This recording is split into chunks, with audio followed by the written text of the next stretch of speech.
much for coming to our presentation. So we'll start off by just telling you a little bit about our project. So we read some excerpts from Mary McGrady's writings, and we had to kind of come up with an overarching theme that we kind of felt as though that she was getting to. So we chose divine mind over matter, and so that's what we'll be presenting on today. So we decided to make a stained glass window after the Mother Church's stained glass windows, but we decided to put our own stories in the windows themselves. And so this one shows Shadrach, Meshach, and Abednego.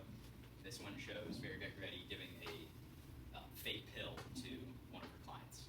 And so we made the stained glass window. We had wood, and we sawed that into our frame and nailed it and spray painted it. And then we used wire to make the frame for the windows right here. And then we used a clear cellophane for the background, which allowed us to draw and tape the clothes and people on it. Yeah, so I'll be talking about the Mrs. Eddy portion of the frame. The story takes place in North Groton, which is her second home, and she's married to her second husband at this point.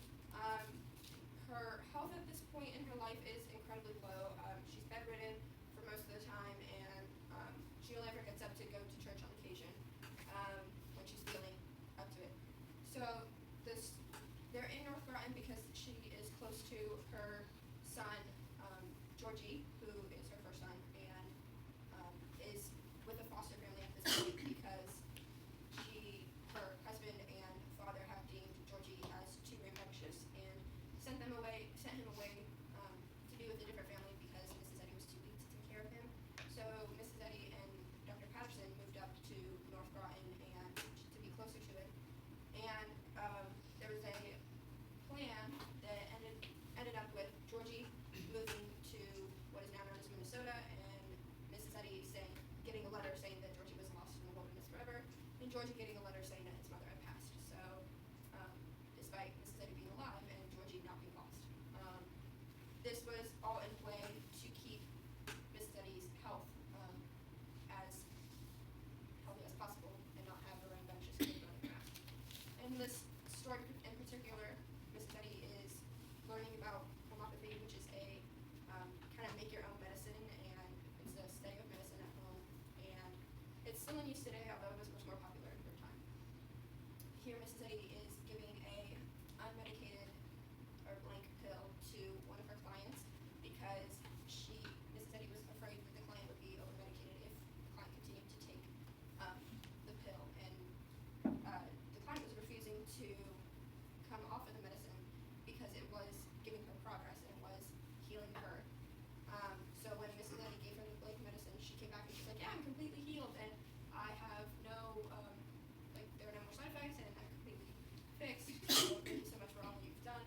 And this is when Mrs. Eddy learned that, and it sparked her curiosity of mind over matter, that it was the faith in the pill that healed the woman and not the actual medicine in it, because there was no medicine in that pill. Yeah, during that time, she was also reading the Bible, but also studying homeopathy, and was, as Cass said, bedridden.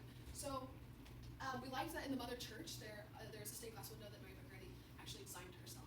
And there are 4 panels, and they each tell a story. One is raising the sick, healing the sick, raising the dead, casting out demons, and healing the lepers. And one thing so we really liked the fact that it kind of told a story. And so we decided to do that in our own little way. So we have one story by Mary McGrady, and then one which is from the Bible. And the story that we chose, that we feel as though shows divine mind over matter the best in our eyes, is Shadrach, Meshach, and Abednego. And as you can see in the back there's Christ. And we were trying to come up with which story we should choose, and we love the fact that typically, if you were put in a fiery furnace, all of your material senses would feel very under attack. And because obviously you could feel the fire, and it would affect your skin, and that affects your then seeing the so-called results of this fire, and you can smell the smoke. And however, this was not the case for them. And they kind of needed to, the healing wasn't that they were saved from the fire. That wasn't the healing. The healing was that they needed to go into the fire to demonstrate this. And by demonstrating it, then the king then saw the results of this. It wasn't that their God saved them from the fire, it's the fact that the fire they didn't even have the smell of smoke on them or have a single hair singed, and I just thought that was really, really neat and a great way to show how much God can like help us overcome these so-called material things that are attacking us. So we just thought that was a great way to show that divine mind is stronger and than matter. So yeah. For me, the trip was really impactful because I'd always kind of imagined Mary McGrady as just being like an old lady who got inspired one day and then she decided to write The Science and Health. But it was really cool. Like in her first home in North Groton, she had so many difficulties that she overcame, and with the placebo effect, that was kind of the starting point of. She learned that how powerful mind is, not like human mind, but also divine mind governs the human body basically and everything else. And we went to all of her houses, and it was just really like inspiring to be where she stood. And in I think it's still her Lynn house, which is third or fourth house that she lived in. There was a skylight room where she actually wrote majority of The Science and Health, and like they still have the chair there, the desk, and the room is the exact same of how she would have had it when she was in there. And it was just really cool to be like in her presence of in that room of this is where The Science and Health was written. And also, I didn't know this, but she had over 400 different editions of The Science and Health, and some had major edits on them, some were minor edits. But it was just really cool to learn that she was constantly improving her ideas and getting more inspired by God, and making so that it was clear for us to learn Christian Science, and it just made it a lot easier. I thought that was pretty neat. So now I will share some healings, some more healings that Mary McGrady demonstrated throughout her life, and then we're going to go through and share what was most impactful for us about the trip. So a few healings that she had in one of her homes, which was the first home that she actually owned herself, which was very, very great because for a long time she had to rent out homes, and people, as soon as they would find out, oftentimes when people would find out that she was a divorced woman, which was frowned upon at that time, she would come home and all her things would be on the lawn and she would be kicked out and would have to find a new place to stay, which is very unfortunate. So she was finally able to purchase her own home, which was wonderful, and rent some of her spaces out to people. And so one day one of her tenants, family member came, and they had a finger that was materially speaking like wrong and needed to be amputated a few days later. However, when the person went to bed and came back, they realized that the finger was healed, and the family member said, "I think that you'll find that that was the work of Miss Eddy." And I just think that's really neat that they weren't necessarily seeking her healing, but Mary Baker Eddy's just her divine love just is so radiant that it was able to heal that person. And another thing that happened in that home was outside her house, a man was run over by a carriage, and it seemed as though he was kind of hurt from the waist up, and so Mary Baker Eddy took him into her home and kind of set him down and turned around, wasn't facing him so you couldn't see the material suggestion that was screaming out that this man was obviously very injured. So she turns around and prays. When she turns back around, the man is completely healed. And it's just things like that that I just find really inspiring, and how much her love for people and love from God just permeates and radiates over all the people that she encountered. So let's start with you. So on the trip, the thing that I found most impactful was the fact that Christian Science wasn't discovered overnight. I really enjoyed I really liked how it took time and patience and persistence. She didn't discover Christian Science until she was 44, 45, and then she spent the rest of her life until she was about 92, and preparing Christian Science and making it the religion that we have today. And I really enjoyed that because there's just kind of healings don't necessarily happen right away sometimes, and when you do have those instantaneous healings, they are great and you love them and appreciate them. But the ones that take the time that take time to heal are the ones that are the ones that you learn the most from, and are the ones that prepare you for what happens next. And I just enjoyed learning that it's okay for a healing to take a long time to play out, and the persistence that comes with constantly praying and constantly working towards the right goal. And I really enjoyed learning that Mrs. Eddy did that. Something that I found really interesting on the trip was kind of the hiring process for her workers that would come work for her in her last home. At that point, she had a lot of staff, I believe around 15, 20 workers working for her. Is that correct? Yeah. Okay. And so her people that would try and find workers for the house would go out to different Christian Science events, maybe churches, and kind of start talking to people. And if they felt as though they could be someone that would be qualified to work for Miss Eddy and was spiritually minded enough, they would then ask them to have an interview with Miss Eddy, and the person who would ride the carriages would come and pick them up, and along the way back to her house, they would speak, and if the person, they would kind of, I guess, evaluate the person, I guess.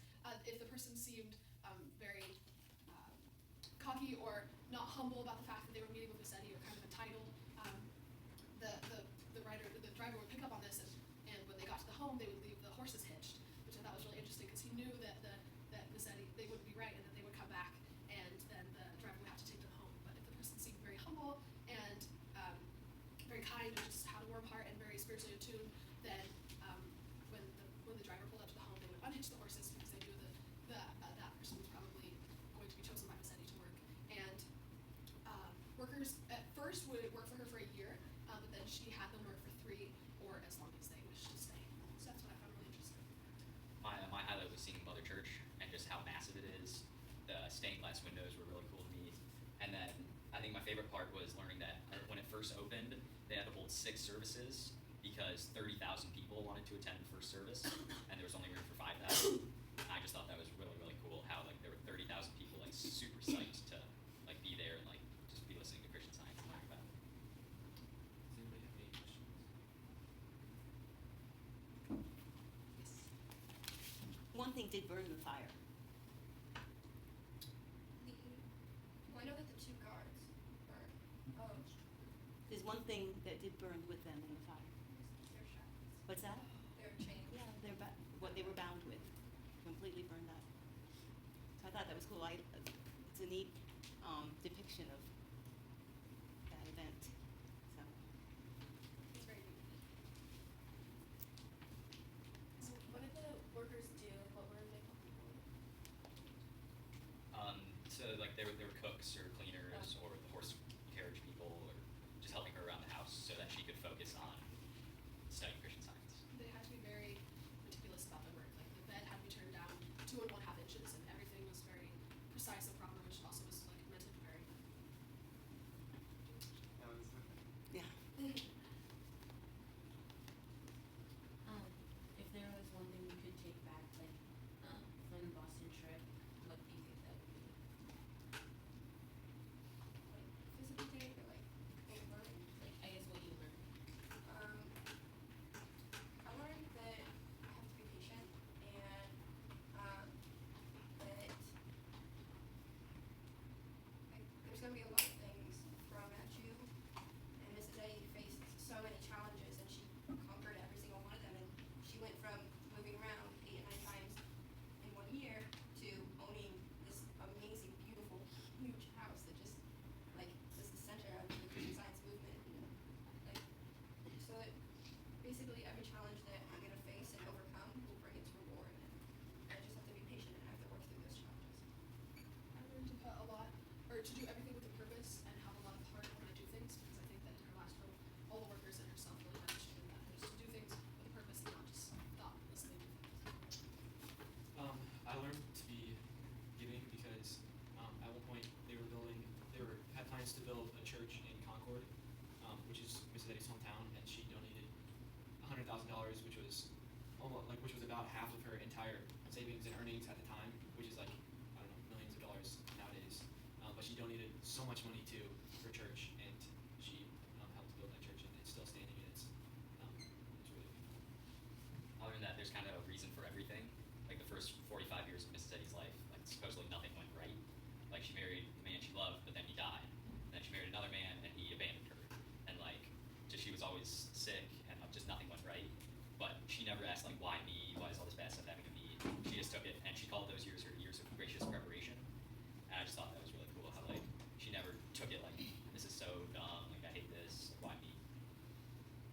I think we have time for one more question. Just one. Thanks. What do you guys think about the fact that Christian Science teachers who have been healing maybe even hundreds weren't good enough to serve Mrs. Eddy? How does that make you feel about your own quest through Christian Science?